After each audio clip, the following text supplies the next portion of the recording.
And that's a spot market, meaning that you trade carbon, and if you have carbon assets to sell on to someone who needs to a corporation that needs to buy that, you get cash in return, okay, and you get to keep the cash. So that's what carbon trading used to be, or it still is in some markets.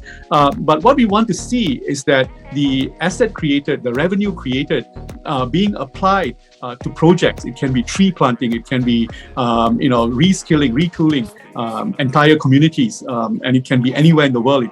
In the case of Air Carbon Exchange, they support some programs in Guatemala, in Indonesia, and so on.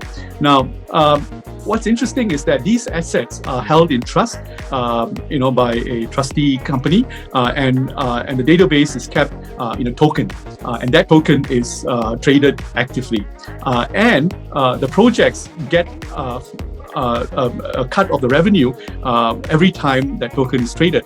So if I was a forest in the Amazon region, and I have a project where I want to create sustainability by reducing deforestation and increasing diversity in the ecology and so on, and I wanted to have it funded and to make the community itself sustainable, that becomes an impact project, right? And that's why I introduced you to the fact that I run this organization called Wealth and Society, where we look for such impact projects. And these projects are monetized, funded by the buyers of the carbon assets in Air Carbon Exchange. And then when the owners of these tokens trade with each other, the trading fees is then also passed on back to the projects, or a part of it.